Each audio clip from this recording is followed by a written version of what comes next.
أعوذ بالله من الشيطان الرجيم بسم الله الرحمن الرحيم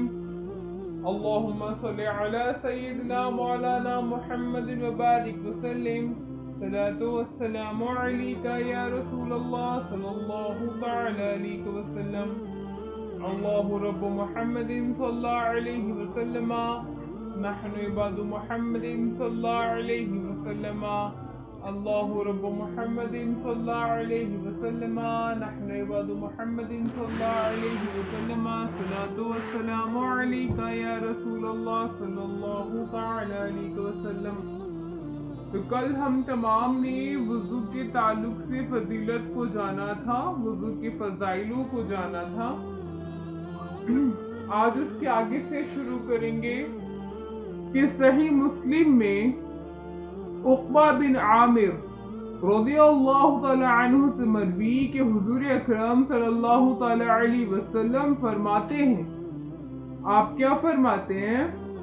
کہ جو مسلمان وضو کو انجام دے اور اچھا وضو کرے، پھر کھڑا ہو اور باطن اور ظاہر سے متوجہ ہو کر 2 رکعت نماز پڑھے، اس کے لیے جنت واجب ہوتی ہے۔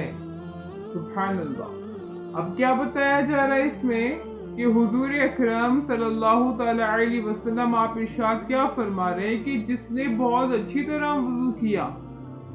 باطن اور جو ظاہر ہے دونوں کو ایک جیسا رکھ کر، یعنی کہ جو اس کے دل میں ہے اس کو بھی سمجھا، ٹھیک ہے، جو اس کے دل میں بات ہے اس کو بھی جو ہے وضو کی طرف ہی لگایا، اور جو اس کا ظاہری ہے وہ بھی وضو کی طرف ہی ہے۔ تو حضور نے فرمایا کہ جو اپنا باطن ہر ایک اچھی طریقے سے، چاہے اندر سے چاہے باہر سے چاہے کسی بھی طریقے سے، ایک اچھی نیت سے وضو بنائے گا اور وضو بنانے کے بعد 2 رکعت نماز ادا کرے گا تو وہ کیا ہوگا؟ اس کے لیے جنت ہے۔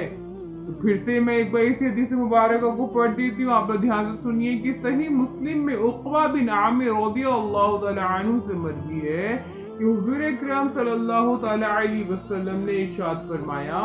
کیا فرماتے ہیں کہ جو مسلمان وضو کرے اور اچھا وضو کرے، پھر کھڑا ہو اور باطن اور ظاہر سے متوجہ ہو کر 2 رکعت نماز پڑھے، اس کے لیے جنت واجب ہو جاتی ہے۔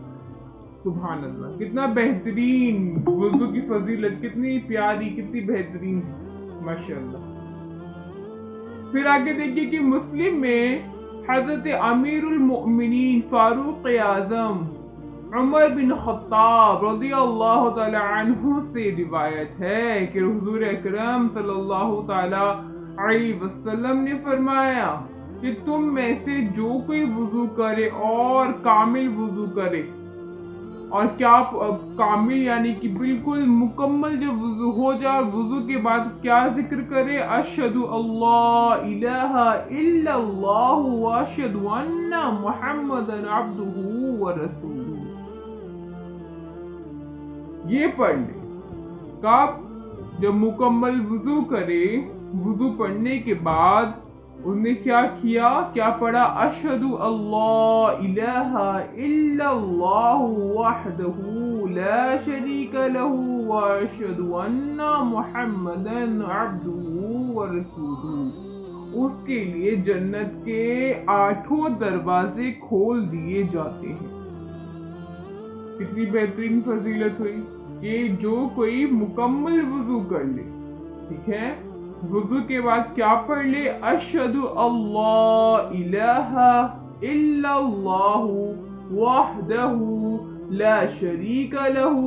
واشہد ان محمدا عبدہ ورسولہ، اس کے لیے جنت کے 8 دروازے کیا کر دیے جاتے ہیں؟ کھول دیے جاتے ہیں۔ اس کے بعد کہ جس دروازے سے، اس کی فضیلت ابھی اور بھی باقی ہے کہ کھول دیے جاتے ہیں جس دروازے سے چاہے داخل ہو، یعنی کہ وہ شخص جس دروازے سے جنت میں داخل ہونا چاہے، جو جس دروازے سے چاہے کہ اس سے جاؤں، اس سے جاؤں، کس سے جاؤں، اس کے لیے سارے دروازے کھلے، جس دروازے سے چاہے اس دروازے سے کیا ہو جائے؟ داخل ہو جائے۔ پھر اس کے بعد کیا ہے؟ ترمذی نے حضرت عبداللہ بن عمر رضی اللہ تعالی عنہما سے روایت کی کہ حضور اکرم صلی اللہ تعالی علیہ وسلم نے فرمایا، جو شخص وضو پر وضو کرے اس کے لیے 10 نیکیاں لکھی جائیں گی۔ وضو پر وضو کرے کا کیا مطلب ہے؟ مان لیجیے کہ ابھی ہم لوگوں نے عصر کی نماز پڑھی، عصر کی نماز کا وضو تھا، پھر مغرب کا وقت ہوا، پھر بھی بنا لیا، ٹھیک ہے، پھر بھی بنا لیا کہ وضو تھا لیکن پھر بھی آدھے چلے کر لیتے ہیں، گرمی کا بھی ٹائم ہے اور کیا ہو گیا، چہرہ ہی صاف ہو جائے گا، ایک بار اور وضو کر لیا، وضو پہ وضو ہو گیا، اس کے لیے کیا ہے، اس کے لیے کیا فضیلت لکھی جا رہی کہ 10 نیکیاں لکھی جائیں گی۔ سبحان اللہ، اس میں بھی نیکی مل رہی ہے۔ پھر اس کے بعد کیا ہے، آگے کی طرف دیکھیے، ترمذی و ابن ماجہ سعید بن زید رضی اللہ تعالی عنہما سے راوی حضور اکرم صلی اللہ تعالی علیہ وسلم نے فرمایا کہ جس نے بسم اللہ نہ پڑھی اس کا وضو نہیں، یعنی کہ وضو کامل نہیں، اس کے معنی وہ ہیں۔ اب کہنے کا مقصد کیا ہے، بتانے کی بات کیا ہے کہ اگر ہم لوگ جب وضو شروع کریں تو ہمیں چاہیے کہ ہم لوگ بسم اللہ پڑھیں، ہمیں کیا چاہیے، ہم لوگ بسم اللہ کو ذکر کریں، ٹھیک ہے۔ آج جس نے بسم اللہ شریف نہیں پڑھی اور بغیر بسم اللہ پڑھے کیا کر لیا، وضو بنایا، کیا کیا، بغیر بسم اللہ کے وضو بنایا، تو وضو نہیں کا مطلب یہ ہے کہ کامل یعنی کہ مکمل وضو نہیں ہے۔ بات سمجھ آئی کہ بھئی اس کا وضو تو ہوا لیکن کامل مکمل وضو نہیں ہوا، جیسے کہ حضور اکرم صلی اللہ تعالی علیہ وسلم نے انجام دیا ویسا وضو نہیں ہوا۔ جو دوسری حدیث میں ارشاد فرمایا، اب کیا ہے، آگے کی طرف بتا رہے ہیں کہ امام بخاری اور مسلم ابو ہریرہ رضی اللہ تعالی عنہ سے راوی رسول اکرم صلی اللہ تعالی علیہ وسلم فرماتے ہیں، جب کوئی خواب سے بیدار ہو تو وضو کرے اور 3 بار ناک صاف کرے کہ شیطان اس کے نتھنے پر رات گزارتا ہے۔ تو اس میں بتانے کا مقصد کیا ہے کہ بھائی کوئی انسان سو رہا ہے، ٹھیک ہے، اب وہ ایک دم سے وہ چونک گیا یا کچھ بھی بات ہوئی، اس کو وہ نیند سے بیدار ہوا، اب اس کو چاہیے کہ بھائی وہ واش روم جائے، واش روم تو اگر گیا ہے یا نہیں گیا اس کی مرضی ہے، تو اب وہ گیا تو اس کو چاہیے کہ وہ وضو بنا لے، ٹھیک ہے، کیونکہ شیطان ایسی جگہوں پہ بیٹھتے ہیں جیسے کہ ناخنوں پہ بیٹھ جاتے ہیں، ناخنوں کے اندر ہو گیا، نتنوں پہ بیٹھ جاتے ہیں، تو کیا چاہیے کہ بھائی حضور اکرم صلی اللہ تعالی علیہ وسلم نے کیا فرمایا کہ شیطان اس کی نتنی پر رات گزارتا ہے۔ جو ہم لوگ جب سو جاتے ہیں تو شیطان کیا نتنی پر رات گزارتا ہے، تو جب بھی بیدار ہو کیا کریں، وضو کریں۔ تو یہ وضو ایک بہت بہترین چیز ہے، ٹھیک۔ اب اس کے بعد آگے کی طرف سنیے، آگے کیا ارشاد فرمایا جا رہا ہے کہ طبرانی حسن حضرت علی رضی اللہ تعالی عنہ راوی کہ حضور اقدس صلی اللہ تعالی علیہ وسلم ارشاد فرماتے ہیں کہ اگر یہ بات نہ ہوتی کہ میری امت پر شاق ہوگا تو میں ان کو ہر وضو کے ساتھ مسواک کرنے کا کیا کرتا، امر فرما دیتا، یعنی فرض کر دیتا۔ تو اب مسواک کی بھی ایک الگ ہی فضیلت ہے، اس کی فضیلت ایسی ہے کہ جس سے ہم لوگ اس حدیث مبارکہ سے بھی پتہ لگا سکتے ہیں۔ اس سے پتہ کیسے لگا سکتے ہیں، اس سے پتہ ہم لوگ اس طرح سے لگا سکتے ہیں کہ حضور اکرم صلی اللہ علیہ وسلم کو مسواک اتنی زیادہ پسند تھی تو حضور نے فرمایا اگر میری امت کو دشوار نہیں گزرتا نا، ان کو الجھن نہیں پیدا ہوتی نا، تو کیا ہوتا ہے کہ میں ہر ایک وضو پہ اس مسواک کو کرنا فرض لازم کر دیتا۔ تو یہ مسواک کی بھی بہت فضیلت ہے، اگر انشاءاللہ تعالی آگے موقع ملا تو ہم لوگ مسواک کے تعلق سے بھی بات کریں گے انشاءاللہ۔ صحیح مسلم میں عائشہ رضی اللہ تعالی عنہا کیا فرماتی ہیں حضرت عائشہ رضی اللہ تعالی عنہ سے مروی کہ حضور باہر سے جب گھر میں کیا کرتے، جب گھر میں تشریف لاتے تو سب سے پہلے کیا کرتے، سب سے پہلا کام مسواک کرنا ہوتا۔ جب بھی حضور باہر جاتے، باہر سے جب گھر میں آتے تو حضرت عائشہ فرما رہی ہے کہ جب بھی حضور گھر پہ آتے تو جو سب سے پہلا کام ان کا ہوتا تھا وہ کیا تھا، صفائی، یعنی کہ بھائی مسواک کرنا ہوتا تھا۔ اور امام احمد ابن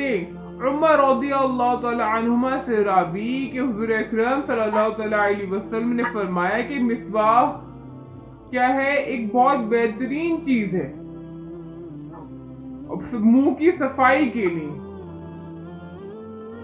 اور یہ کیا ہے، مسواک کرنا رب تبارک و تعالیٰ کی رضا حاصل کرنا بھی ہے۔ اب آگے کی طرف دیکھتے ہیں کہ ابو نعیم جابر رضی اللہ تعالی عنہ سے راوی کہ حضور اکرم صلی اللہ تعالی علیہ وسلم نے فرمایا کہ 2 رکعتیں جو مسواک کر کے پڑھی جائیں افضل ہیں بے مسواک کی 70 رکعتوں سے۔ سبحان اللہ، یہ مسواک کی فضیلت آ گئی کہ بھائی اگر کوئی انسان مسواک کر کے 2 رکعتیں پڑھ لے نا، وضو جب کرے تو مسواک کر لے، اس وضو کے بعد وہ 2 رکعتیں بھی پڑھ لے تو وہ ان 70 رکعتوں سے بہتر ہیں جو صرف خالی وضو کر کے پڑھی جائیں، مسواک جس میں شامل نہ ہو۔ تو ان 70 رکعتوں سے بہتر کیا ہے کہ مسواک کر کے 2 رکعتیں پڑھ لی جائیں، یہ مسواک کی فضیلت ہے۔ تو کم سے کم آج کی کلاس سے اتنا تو جان لیجیے کہ آپ کے آس پاس میں مسواک ضرور ملتی ہوگی، آپ نے اپنے گھر پہ بھائی مسواک منگائی، جیسے ہم لوگ روزانہ برش کرتے ہیں یا کچھ بھی کرتے ہیں، برش ایسا نہیں کہ چھوڑ دیجئے، بھائی برش کیجئے۔ آج کے زمانے میں بچوں کو مسواک یوز کرنا نہیں آتا، طریقہ نہیں آتا، سلیقہ نہیں آتا، بھائی کوئی اور بیماری بن جائے یا جو بھی ہے تو اس کو سنت ادا کرنے کے لیے ضرور تھوڑا بہت مسواک کیا کریں، اور اس کی فضیلت اتنی زیادہ ہے تو ضرور اپنے گھروں میں جو ہے مسواک کو منگائیے، اپنے فیملی کو بھی سمجھائیے، ٹھیک ہے؟ تو انشاءاللہ تعالیٰ آپ لوگوں کو کیا ہوگا، ثواب بھی ملے گا۔ پھر دیکھیے کہ حضرت علی رضی اللہ تعالیٰ عنہ سے مروی ہے کہ رسول اکرم صلی اللہ تعالیٰ علیہ وسلم نے فرمایا کہ بندہ جب مسواک کر لیتا ہے پھر نماز کو کھڑا ہوتا ہے تو فرشتہ اس کے پیچھے کھڑا ہو کر قرات سنتا ہے، پھر اس کے قریب ہوتا ہے یہاں تک کہ اپنا منہ اس کے منہ پر رکھ دیتا ہے، اور کیا کرتا ہے، مشاہد جو ہے اکرام فرماتے ہیں کہ جو شخص مسواک کا عادی ہو مرتے وقت اسے کلمہ پڑھنا نصیب ہوگا۔ اور جو کتنی بڑی فضیلت آگے، سب سے پہلی بات تو یہ سمجھ لیجئے کہ جو شخص کیا کرے، مسواک کر کیا کرے، نماز پڑھے تو کیا ہے، فرشتے اس کے پیچھے کھڑے ہوتے اس کی جو ہے جو وہ پڑھتا ہے نماز میں قرات وغیرہ وہ سنتے ہیں، پھر اس قدر وہ قریب آ جاتا ہے فرشتہ کہ اس کے منہ پہ اپنا منہ رکھ لیتا ہے۔ اور جو مسواک کرنے کا عادی ہو، جیسے کہ ہم لوگ برش کرنے کے عادی ہوتے ہیں، ہمیں صبح شام برش چاہیے، ہمیں بھائی برش کر کے ہی ہم تمام چیزیں کرتے ہیں، جو مسواک کرنے کا عادی ہو جائے تو اس کو کیا ہوگا، انشاءاللہ تعالیٰ جب ان کا خاتمہ قریب ہوگا تو ان کو کیا ہوگا، کلمہ نصیب ہوگا۔ تو یہاں تک جو میں نے آپ لوگوں کو چیزیں بتائی ہیں وہ چیزیں کیا ہیں، یہ فضیلت تھی، وضو کی بھی آ گئی، مسواک کی بھی آ گئی۔ تو اتنی فضیلتیں میرے حساب سے آپ لوگوں کو اچھی طرح سے سمجھ میں آئی ہوں گی۔ اب جو ہے ہم لوگ جب آگے بڑھیں گے تو ہم لوگ اب جائیں گے وضو کے مسائلوں پر۔ کہاں جائیں گے؟ وضو کے مسائلوں پر۔ بہت سے لوگوں کو کتنے سارے مسئلے ہوتے ہیں وضو کے تعلق سے، اب بھی ایسا کیا تو وضو ہو گیا کیا، اب بھی ایسا کیا تو ٹوٹ تو نہیں گیا، اب بھی ذرا ٹی وی دیکھ لی تھی یا پھر ٹی وی پہ نظر چلی گئی تھی کہیں ٹوٹ تو نہیں گیا، ہنس لیے تھے کہیں ٹوٹ تو نہیں گیا ہے، بہت ساری چیزیں۔ اب بھی ذرا چھوٹا بھائی تھا، اس کو واش روم لے کے گئے تھے، پیشاب کرانے لے کے گئے تھے، کہ ایسا تو نہیں ہوا کہ ہمارا وضو ٹوٹ گیا۔ بہت سے آج کے زمانہ میں ایسے الٹے سیدھے مسائل پھیلے ہوئے جن سے وضو نہیں ٹوٹتا لیکن لوگ سمجھتے ہیں کہ ٹوٹ گیا۔ تو وہ بہت سارے مسئلے انشاءاللہ تعالیٰ ہم لوگ کل کی کلاس سے شروع کریں گے انشاءاللہ تعالیٰ۔ پھر نیکسٹ کلاس میں ملتے ہیں، دعا میں یاد رکھیے گا۔ السلام علیکم ورحمۃ اللہ۔